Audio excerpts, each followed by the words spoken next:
Hi, Pauline from the Tech Meddler channel here with my update on the German Miget Submarine, the Seahund, or Seal as it was known in English. As you can see, I've got I'll put that over it. All the torpedoes are completed now, including the actual warhead parts, which is down here, the caps you can see. It's easier to paint those separately because obviously the actual end should be black in this particular case for this model, and the torpedo would then be a darker grey than the actual submarine itself. So as far as I'm concerned now, this is ready for painting.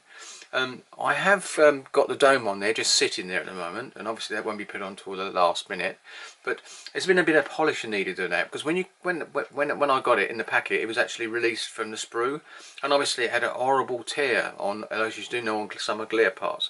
Now, funnily enough, I found out this coarse compound, which is from Tamiya. I've got all three of theirs. There's Tamiya coarse. That's the coarse one. Works really well. It's only a small mark. Now I'm going to repolish a bit more to make sure I can see if I can get any more of it out, and then that'll be a completely clear dome. Now all I would do then is go in with a fine, which is their fine one after that, and then I won't go in with the polishing compound, which is the finishing compound they call it, but it's a fine one, fine polishing compound.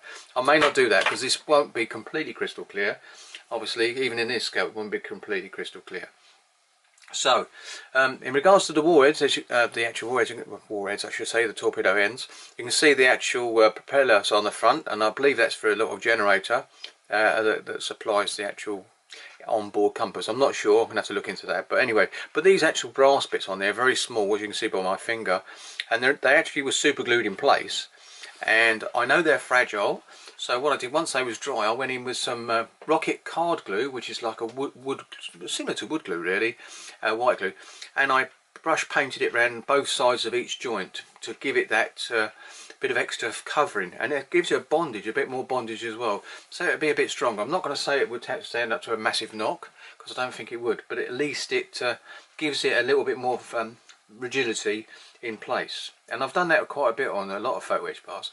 In fact, I found that rocket card glue, which is, I must show you what I mean, this I found works really well with photo etch anyway, and I use it for even on photo etch on tanks, because what you can do is you can actually put it on there, let it dry, and then get it again and rub it around the edges of any photo etch, and then with a damp brush just brush any excess off.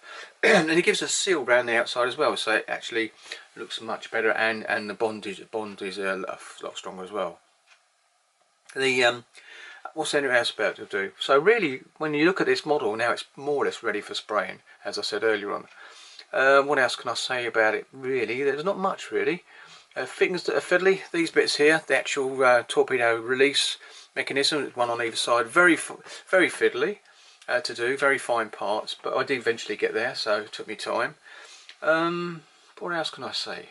I think that's really it really, because it was nearly complete when you saw it last time. So as far as I'm concerned, this is ready for spraying. I'm going to start doing that tomorrow, because today I'm rather busy a bit later, so I should start doing that tomorrow. I found this to have been really enjoyable, and it really looks like a nice sub as well, and hence the reason I bought another one to do one of the earlier versions without the actual ballast tanks, and obviously the earlier part for the propeller.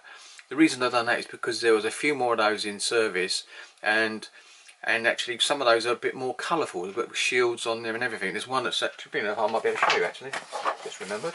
Here we go. I can show you that, because this is the one I'd like to have built now.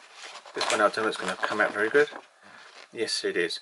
You can see what I mean by the colours. I mean, the blue still looks a bit weird, but it must have been on there. But I like the fact you've got a number, the actual German sign, obviously, the Brockris, and also the emblem there.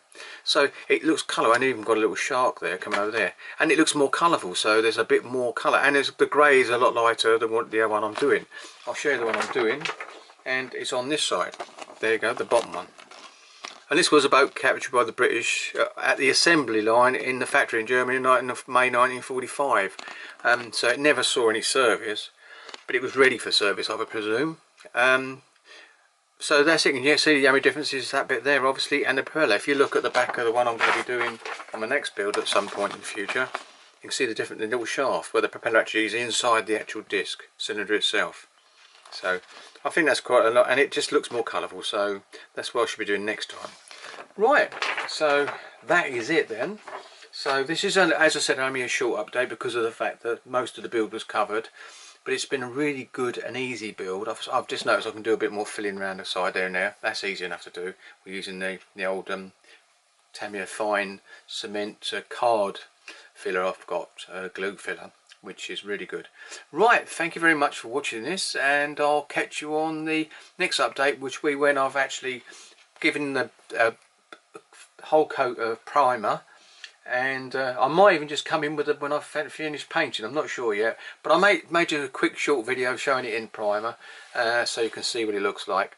But this base is only a temporary thing because I've actually, it's quite a nice base actually. It's sort of studded, really steady, solid I should say. So I haven't glued any of those parts in, but at the end of the day, it's really good for the build because you can just leave it there and it's firm. It lifts up with a stand as well, so you can see what I mean. So it's pushed firmly in there. But once it's got a bit of paint on, I would be worried about damaging the paint underneath. What I have got to do, that's not much minute, to actually fit this to a base I've started in the shed, is take the dome off and use a drill to drill down one drill and all the way through to the bottom, and that will sit on a little thin plinth on top of a plinth of oak. And that basically with one screw will do it. All it needs to be doing it. I'll be using one of the Craig screws actually because it's an easy one, and I'll be able to go in because it's magnetic holder. It go all the way in, and I only have to turn it to just touches because it's not going to move once it's there. Then that way you see the whole submarine, and there won't be any obstruction to see in the bottom of the submarine as well. So that's it then. Thank you very much for watching. Now, by the way, I'm doing this on another camera, so hopefully the sound quality is okay. Using a Sony Xxvii version 3. I like the camera because it's small and easy to do, and it seems to do nice sharp videos, so it's worth a go. So thank you very much for watching, and I'll see you on the next one. Bye.